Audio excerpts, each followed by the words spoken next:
Are not considered to be a significant. पहले left पे 0 आ गया, अब उसके बाद डेसिमल आया, अब राइट पे जितने जीरोस लगाओगे आपने इसको काउंट नहीं करना, ये समझो नहीं काउंट होंगे। अब यहां सिर्फ किसको काउंट करोगे, नॉन जीरो तो है ही सिग्निफिकेंट ना। तो आपसे पूछें इस फिगर में कितने बच्चों सिग्निफिकेंट हैं, 2 सिग्निफिकेंट डिजिट्स, ठीक है, ये 2 हो गए, क्योंकि बिफोर डेसिमल पॉइंट क्या आ रहा है, 0 आ रहा है। तो फौरन बाद जो भी 0 लगाओगे उनको सिग्निफिकेंट नहीं कहोगे, इग्नोर कर दो, इनकी जरूरत नहीं है, ये हटा भी दें तो कोई फर्क नहीं पड़ता है। तो वैल्यू हमारे, अब ये समझें, सिर्फ ये यूनिट्स को 1/10 पार्ट को, 100 पार्ट को, इसको पूरा करेंगे, लेकिन इनकी कोई अहमियत नहीं है। तो ये यहां पर आ गए।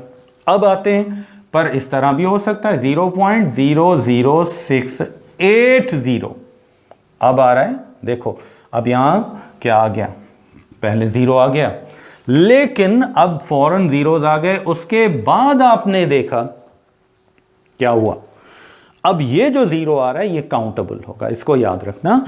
ये जीरोस फौरन बाद 0 के साथ होंगे डेसिमल में, तो वो नहीं काउंट करोगे। नॉन जीरो के साथ अगर डेसिमल के इस तरफ, डेसिमल के इस तरफ, डेसिमल ये जरूरी है, नहीं है तो फिर वो अलग रूल है। तो यहां अब डिजिट्स कितने हैं, गुड, यहां पर 3 सिग्निफिकेंट फिगर हैं, डिजिट्स हैं। तो ये रूल आपको क्लियर हो गया कि जहां पहले डेसिमल से 0 आ जाए उसके बाद फौरन बाद जितने जीरोस लगाएंगे इनकी वैल्यू को काउंट नहीं करेंगे। गुड, अब आते हैं बच्चों नेक्स्ट, हमारा जो मतलब रूल है, rule number 4, overall 4th rule है। ये कह रहा है कि अब वही 3rd रूल का opposite, before decimal point there is a non zero digit. Before decimal point क्या लगा दिया, नॉन जीरो लगा दिया। अब जितने भी जीरोस लगाओगे यहां नॉन जीरो हो या ना हो, now these zeros are going to qualify. अब ये अपनी वैल्यू बना चुके हैं, अब ये वैल्यूएबल हो गए। तो इस फिगर में पहले नॉन जीरो आ जाए, फिर फॉरेन डेसिमल, फिर जितने जीरोस लिखोगे, तो अब समझ लो इन जीरोस की वैल्यू हो गई। तो यहां पर कितने डिजिट्स हैं, 4 डिजिट्स सिग्निफिकेंट हो गए, ठीक है। और ये अगर ज़रूरी नहीं है स्टार्टिंग में 4 है फिर 0 आ गया, 0.0000 लगाओगे तब भी अब स्टार्टिंग किससे हो रही है, नॉन जीरोस है ना। तो अब ये जितने जीरोस लगा रहे हो दे आर काउंटेबल, ये क्या हैं, काउंटेबल हैं। तो इस वजह से इस फिगर में 1 2 3 4 5 6 कितने डिजिट्स हैं ओवरऑल, 6 डिजिट्स थे। All these 6 digits are significant. Rule समझ में आ गया, नॉन जीरो बिफोर डेसिमल आ गया, पॉइंट डेसिमल दे दिया, फिर जीरोस लगा दिए, ये क्या हो गए, सिग्निफिकेंट हो गए, ठीक है बच्चों। चलो अब ये हो गया रूल नंबर 4। अब आते हैं 5 की तरफ, लास्ट रूल जो आप पढ़ते हैं। लास्ट रूल जो है इसका वो ये है, रूल नंबर तो हमारा ओवरऑल 4 हो जाएगा, 2 3 4 हम इसको 5th रूल में जनरली कंसिडर करते हैं। ये कह रहा है कि if the zeros locating the decimal point in a number greater than 1, एक हमें फिगर मिलती है 1 से बड़ी है, 1 से बड़ी है। देखो ये तो 1 है, अब 0 लगा देता हूं तो क्या हो गया, 10 हो गया ना, 10 1 से बड़ा है। ये है 5, 0 लगा देते हैं, 1 से तो बड़ा है ना 50, ये हो गया। उसके बाद हमने 7 7 00 लगा दिया, तो 1 से तो बड़ा हो गया ना, लेकिन डेसिमल नहीं है, अब और आसान कर देते हैं। ऐसी वैल्यू जिसमें डेसिमल कहीं भी नहीं है, लेकिन उसके एक तरफ तो नॉन जीरो है लेकिन दूसरी तरफ नॉन जीरो नहीं है, तो अब समझ लो कि इन डिजिट्स में यहां पर सिर्फ आप किसको, अब इन जीरोस को काउंट नहीं करेंगे। क्या करेंगे, बिल्कुल काउंट नहीं करेंगे। तो 1 जो है इसमें सिर्फ 10 में कितने हैं, 1 सिग्निफिकेंट डिजिट, क्योंकि नॉन जीरो था ना, तो ये तो है ही। फिर यहां पर भी मैं आपसे पूछूं बच्चों कितने, गुड, आप कहेंगे 1 डिजिट, क्योंकि ये क्या है, नॉन जीरो। अब यहां मैं आपसे पूछूं कितने हैं, तो आप क्या बताओगे, यहां पर भी आप कहोगे 2 डिजिट्स हैं। कितने डिजिट्स हैं, 2 डिजिट्स सिग्निफिकेंट है, जीरोस को आपने छोड़ दिया। तो केमिस्ट्री में अब इसकी वजह क्या है, क्यों आखिर, हालांकि आप तो कहेंगे ये तो 10 है, 0 हटा दें तो फिर तो 1 हो जाएगा, 50 है 0 हटा दें तो 5 हो जाएगा, 77,700 है, 2 0 हटा दें 77 हो जाएगा। एक्चुअली बात ये नहीं है। केमिस्ट्री या फिर हमारी सिंपल अरिथमेटिक ये कहती है कि ये जो फिगर है इसमें हम रूल नंबर फिर दोबारा चले जाते हैं रूल नंबर 2 की तरफ। आपको बताया था ना कि जहां जीरोस को सिग्निफिकेंट करना है तो उसके लेफ्ट और राइट पर क्या होना चाहिए, क्या होना चाहिए, नॉन जीरोस होने चाहिए। लेकिन यहां पर क्या है, इसके एक साइड पर तो नॉन जीरो है, दूसरी साइड पर नॉन जीरो नहीं है। तो इस वजह से बच्चों याद रखो, जब भी जीरोस को सिग्निफिकेंट बनाना है तो उसके दोनों तरफ सिग्निफिकेंट होने चाहिए, डेसिमल ना हो, तब की बात हो रही। तो इसलिए अब जीरोस नॉन सिग्निफिकेंट हो गए कि इनके राइट साइड पर कोई सिग्निफिकेंट डिजिट नहीं है। हो गया क्लियर? तो इनमें से रूल में से कोई फिगर आपको दे सकते हैं और आपसे नंबर ऑफ सिग्निफिकेंट फिगर्स पूछेंगे। तो ये तो हो गया कि आम सिग्निफिकेंट फिगर्स हैं।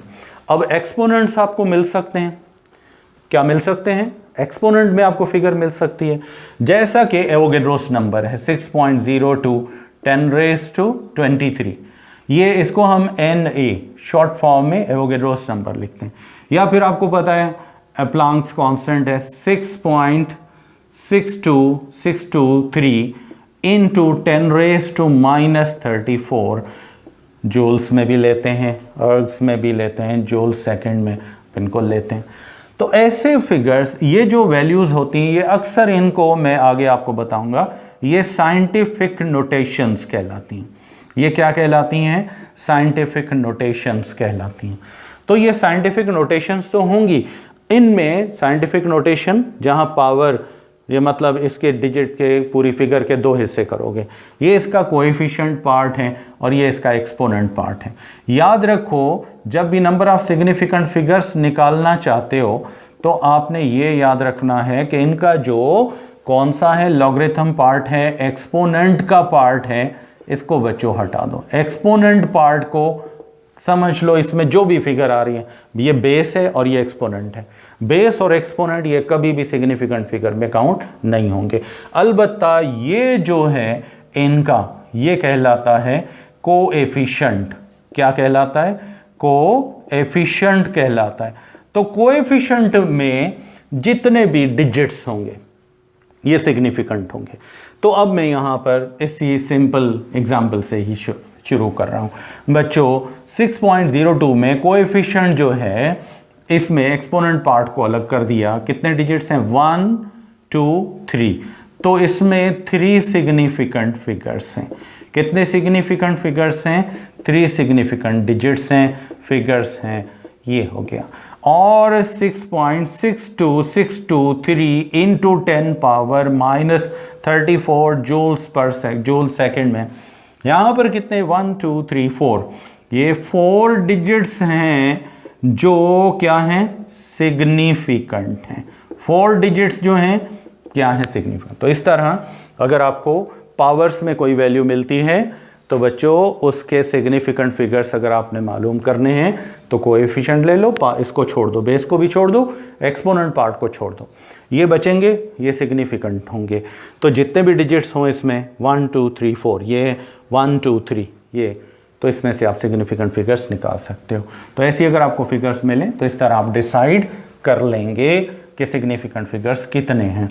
अब आते हैं, कभी कभी इस तरह होता है, आपने एक और डेफिनेशन भी पढ़ी होगी सिग्निफिकेंट फिगर्स की, वो कौन सी है, वो कुछ इस तरह से है कि एक रिलायबल डिजिट्स होते हैं नंबर के अंदर, कि जिनके लास्ट डिजिट में, मैं आपको पढ़ के सुनाता हूँ, reliable digits in a number in which there is an uncertainty. क्या है, अनसर्टेनिटी है in the value of last digit, last digit की वैल्यू में अनसर्टेनिटी। तो अब ये अनसर्टेनिटी किस तरह होगी, देखो ये फिगर्स इस तरह मिलते हैं आपकी बुक में, जैसे 5.11 लिखा हुआ है, तो इनके एंड में क्या करते हैं, प्लस माइनस की साइन लिखी होती है। क्या लिखी होती है, ये साइन, ये नोट कर लो, ये साइन होती है। ये साइन जहां होगी तो उसके साथ फिर यहां वैल्यू लिखी होगी 0.01। अब ये जो है प्लस माइनस 1 की अनसर्टेनिटी। ये अनसर्टेनिटी को दूर करने का तरीका है।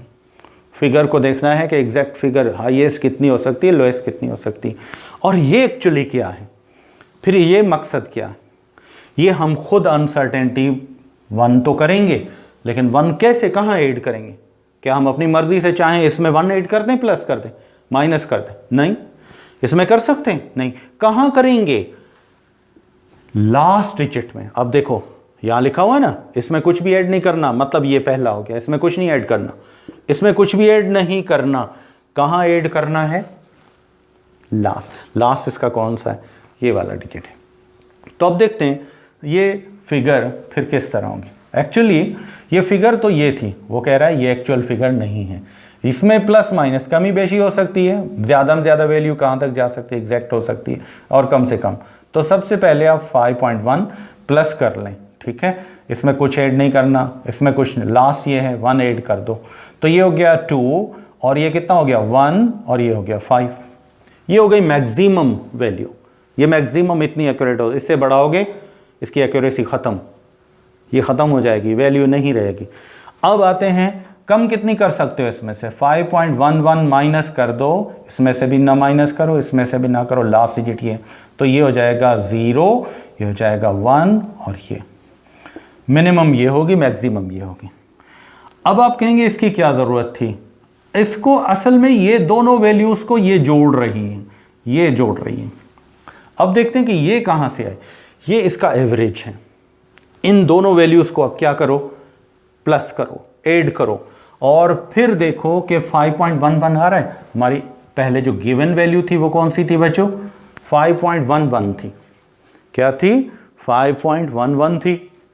तो अब मैं देखता हूं कि ये वैल्यू हमें मिलती है, तो हमने प्लस किया तो वैल्यू कितनी बनी? 5.12, 1 ऐड कर दिया ना, और फिर हमने जब माइनस किया तो लास्ट कितनी बनी? ये बनी। चलें, अब ये दो वैल्यूज थी। मीन कैसे निकालते हो? मीन कैसे निकालते हो पता है आपको? आप दो वैल्यूज को क्या करोगे? ऐड। ये हो गया 2, ये हो गया 2, और ये कितना हो गया? 10। ये हो गया ना, दोनों का टोटल कितना आ गया? Now it becomes equal to 10.22। अब देखो जो आपने ऐड करी थी वो कितनी वैल्यूज थी? ये 1 और ये 2, 2 वैल्यूज थी। चलो अब डिवाइड करो, कितना हो गया? 5, 1, 1। तो अब देखो जो एक्चुअल वैल्यू आपके पास थी कौन सी थी? ये थी ना। तो मालूम हुआ कि ये प्लस माइनस साइन इसलिए लगाई गई है कि लोएस्ट वैल्यू और हाईएस्ट वैल्यू को आपस में ऐड करके एक्चुअल वैल्यू वो थी। अब उनमें से हमने एक क्या निकाल ली? एक एवरेज वैल्यू निकाल ली। क्या निकाल ली? Average value. और ये मतलब जो हमें वैल्यू जहां प्लस माइनस मिलेगा, तो ये आपसे पूछा जा सकता है कि ये क्या एग्जैक्ट वही है फिगर जो आपको मिली हुई है। मैं आपसे पूछता हूं कि ये क्या, ये वैल्यू कहां से आई, और ये प्लस माइनस साइन भी है। तो आपको ये याद रखना है कि एक्चुअली ये जो है ये इनके प्लस करने के बाद माइनस करने के बाद उसका एवरेज, उसका मीन है। तो दो लोएस्ट और हाईएस्ट वैल्यू का मीन निकाल लो तो ये बनता है। तो उसको हम एग्जैक्ट कैसे करते हैं बच्चों? उसमें हम प्लस भी करते हैं और उसमें माइनस भी करते हैं। इससे ऊपर नहीं जा सकते, वैल्यू नहीं लोगे, और इससे कम पे नहीं लोगे। तो यहाँ पर आज आपका जो लेक्चर था सिग्निफिकेंट फिगर्स के बारे में था, और सिग्निफिकेंट फिगर्स क्या होते हैं और इनके पॉइंट्स कौन से होंगे। अब आपको इसमें सिग्निफिकेंट फिगर्स याद रखने हैं। आगे एक और क्वेश्चन भी आ सकता है, वो कौन सा है? वो बच्चों ये हैं, आपसे मैं पूछूं कि मास, वॉल्यूम, ये तो चलता जाता है, हमारे पास एग्जैक्ट कोई उसकी लिमिट नहीं है। जैसे हम कहते हैं शुगर है बेटा 5.02 kg है, क्या आप क्या कहेंगे? क्या ये एग्जैक्ट फिगर है? क्या सिर्फ ये किलोग्राम, फिर उसके बाद मिलीग्राम, माइक्रोग्राम, यूनिट तो बहुत है ना। तो ये तो और भी हो सकती है, मेजरमेंट पे डिपेंड करती है ना। 0, 2, 3, 4 ये भी हो सकती है। 5.0330000। तो नंबर ऑफ सिग्निफिकेंट फिगर्स आप बढ़ाते जाओ, मेजरमेंट के टूल्स को आप ज़्यादा एक्यूरेट कर लो। ज़्यादा एक्यूरेट मेजरमेंट करोगे तो किलोग्राम्स में, फिर ग्राम्स में, फिर मिलीग्राम्स में, फिर माइक्रोग्राम्स में, फिर नैनोग्राम्स में, पिकोग्राम्स में, फेम्टोग्राम्स में, गीगाग्राम्स में, टीरो में, चलते जाओ, ये तो चलता जाएगा, वैल्यू तो ख़त्म नहीं होगी। तो ये जो हैं यहाँ सिग्निफिकेंट फिगर्स की याद रखें कि जहाँ पर हमारी कुछ मेजरिंग क्वांटिटीज़ हैं, फिजिकल क्वांटिटीज़ हैं, तो उनके लिए सिग्निफिकेंट फिगर्स की कोई लिमिट नहीं है। वो जो हमने जहाँ तक मेजर किया है वो हम काउंट करते हैं। लेकिन कभी कभी इस तरह हो सकता है, आपसे ये सवाल पूछा जा सकता है, अब ये बताओ 6.02 इंटू 10⁻23, ये है ना फिगर। आपसे पूछें कि ये क्या है, सर्टेनली आप क्या कहेंगे? आप कहेंगे ये कांस्टेंट है। क्या है? एक फिजिकल कांस्टेंट है। तो फिजिकल कांस्टेंट हो उसमें हम बच्चों क्या करते हैं? फिजिकल कांस्टेंट्स में हम यहाँ कोएफिशिएंट जो मिला होगा वो तो सिग्निफिकेंट फिगर्स के लिए होगा, लेकिन ये सवाल इस तरह आ सकता है कि जो फिजिकल कांस्टेंट्स हैं इनके लिए सिग्निफिकेंट फिगर्स क्या फिक्स होंगे? नहीं, ये तो हमने अपनी लिमिट के हिसाब से उसको राउंड ऑफ कर दिया। लेकिन फिजिकल कांस्टेंट्स में हमेशा याद रखें कि ये क्या होगा, जहां वैल्यू फिक्स है, ऊपर नीचे नहीं हो सकती, एक जगह फिक्स है। फिजिकल कांस्टेंट्स हैव, ये याद रखें, इनफाइनाइट सिग्निफिकेंट फिगर्स। इनके सिग्निफिकेंट फिगर्स जो हैं फिजिकल कांस्टेंट्स के, ये क्या होंगे? इनफाइनाइट होंगे। अब देख लो, मैं एक और एग्जांपल आपको देता हूं, फिर हम इसको वाइंड अप करते हैं। देखें, कुछ चीज़ें तो हो गई कि जो हम मेजर कर रहे थे, भाई 1 किलोग्राम, भाई हो सकता है इससे किलोग्राम से 2 ग्राम ऊपर हो, मिलीमीटर्स में भी हो सकता है, लीटर्स में भी हो सकता है, सब चीज़ों में। कुछ चीज़ें ऐसी होती हैं जिनकी फिक्स वैल्यू होती। मैं आपसे कहता हूँ बेटा 4 बुक्स, ठीक है, क्या बताया आपको? 4 बुक्स। तो मैं ये नहीं लिख सकता अब आगे 4.5 बुक्स, भाई 4 किताबें पूरी, एक आधी बुक होती है क्या? हाँ, आप कहेंगे उसको अलग कर लें, उसके पेजेस तो हो जाएगी। नहीं, बुक एक पूरे पेजेस के ग्रुप को कहते हैं, अलग कर देंगे पेजेस कहलाएंगे, बुक नहीं कहलाएगी। तो 4 बुक्स होंगी, 4.5 बुक्स नहीं होंगी। चले मैं आपसे कहता हूं और आसान कर देता हूं, 12 एग्स, 12 अंडे, ये है ना। और आपसे कोई बच्चा कहता है 12.01 एग्स, ये हो सकते हैं, 12 अंडे पूरे, 13 की चौथाई, ये भी अंडा कहलाएगी, होगी, टूट गया अंडा ही नहीं रहेगा उसको। फिर हम कहना है ये अंडे को तो 100 दफ़ा छोटा कर सकते हैं ना, छोटे छोटे छोटे अंडे बना सकते हैं बड़े अंडों के। नहीं, कभी भी नहीं। इसी तरीके से जहां टर्म आ जाए, जैसे डजन में 12 बनानास, ये आ गया ना। तो अब ये जो है, इसको आपने क्या कहा, ये भी तो एग्जैक्ट 12 होगा ना। अब हम चाहते हैं कि इसमें 12 के आगे क्या होगा, फर्ज करें आपको 12 के आगे 12 बनानास, भाई नेक्स्ट में क्या होगा? 10वां हिस्सा 12 के बाद है? नहीं, 0, 0, 100वां, 1000वां, लाखवां, 10 लाखवां, जहां तक भी जाना चाहो चलते जाओ। वैल्यू सिर्फ ये है, नंबर ऑफ सिग्निफिकेंट फिगर्स तो आपके बढ़ते जाएंगे, फिगर वही रहेगी। इसी तरीके से 4 बुक्स तो आप लिख सकते हो, क्या लिख सकते हो? 4 बुक्स तो लिख सकते हो, लेकिन 4.0000000 हैविंग इनफाइनाइट, तो यहां बच्चों कोई भला एंड है जीरोस का? लाखवां, 10 लाखवां, जितने जीरोस लगाना चाहें सिग्निफिकेंट फिगर्स तो आपके बढ़ते जाएंगे। तो मालूम हुआ कि कुछ फिजिक मतलब कांस्टेंट वैल्यूज जो हैं, जैसे डजन हो गया, ग्रूस हो गया, सेंचुरी हो गई, ठीक है, टन्स हो गया यहाँ पर, या कुछ चीज़ें हैं जो कि एक फिक्स वैल्यू में काउंट की जाती हैं, या कुछ कांस्टेंट वैल्यूज़ होती हैं, या फिजिकल कांस्टेंट्स होते हैं। तो इनमें याद रख लें कि ये कभी भी इनके लिए फिक्स नहीं है, इनके सिग्निफिकेंट फिगर्स जितने चाहें बढ़ा दें, वैल्यू पे कोई फ़र्क नहीं पड़ेगा, वैल्यू उतनी रहेगी, नंबर ऑफ सिग्निफिकेंट फिगर्स आप बढ़ा सकते हैं। ठीक है, तो बच्चों आज यहाँ तक आपका टॉपिक था, और आज थोड़ा सा आपको मैं थोड़ा सा डायरेक्शन देना चाहता हूँ। बच्चों जब भी आप हमारे लिंक को शेयर करें तो एक चीज़ याद रखें, जो आपको टाइमिंग दी गई है, अब 1-2 दिन तो थोड़ा टाइमिंग और सिस्टम आपके लिए भी नया है, हमारे लिए भी नया है, तो उसमें हमें भी कुछ मतलब प्रॉब्लम्स फेस करने हैं, आपने भी करने हैं। लेकिन ये कि हम आपको इंशाल्लाह इस तरीके से नहीं है कि आपकी स्टडी डिस्टर्ब होगी, जो आपको डिस्टर्बेंस होगी उसका हम लाजमन क्या करेंगे, कंप्लीशमेंट करेंगे, उसको हम कंप्लीश करेंगे, उसको हम रेक्टिफिकेशन उसकी करेंगे। लेकिन आपने भी कुछ हमारा साथ देना है। याद रखें, लिंक आपने ज्वाइन करना है, आपको एक टाइम दी गई 9 पे आपकी क्लास स्टार्ट होगी, आपको टाइम टेबल हम देंगे, उस टाइम टेबल के से 15 मिनट 20 मिनट पहले आप ज्वाइन कर लें। भले आपकी ब्लैंक स्क्रीन चल रही है, आपको कोई इफ़ेक्ट नहीं होगा, लेकिन जब लेक्चर शुरू हो जाएगा, हमारा लिंक स्टार्ट हो गया, अब मैं भी बिज़ी हो गया ऑन बोर्ड, अब जो बच्चे ज्वाइन करेंगे वो लिंक भेजेंगे हमें, उससे क्या होगा, पहली बात ये कि आपका जो लाइन पे साउंड आ रहा था वो म्यूट हो जाएगा। अब मुझे हर दफ़े उनको फिर परमिशन देनी पड़ेगी, ऐड करना पड़ेगा, उसके बाद फिर म्यूट होगा, फिर उसको मैंने अनम्यूट करना पड़ेगा, फिर आपके लिंक हो सकता है 40 मिनट के बाद कभी कभी इस तरह होगा कि मे बी फॉर 1 मिनट या फॉर 2 मिनट ये आपका लिंक अगर डिस्कनेक्ट होता है, घबराना आपने नहीं है, आईडी वही है, पासवर्ड वही है, अगर आप दोबारा वो लगाएंगे तो वो उस पर आपकी जो आपको आईडी दी गई है उस पर वो चलेगा, और अगर आप नहीं भी करते हैं तो वो दोबारा रीलिंक हो जाएगा, आपको प्रॉब्लम नहीं होगा। अगर 2 मिनट या 2 से ज़्यादा मिनट तक अगर वो डिस्कनेक्ट रहता है तो आप उस आईडी को दोबारा पासवर्ड को 40 मिनट के बाद आप करेंगे तो हो जाएगा।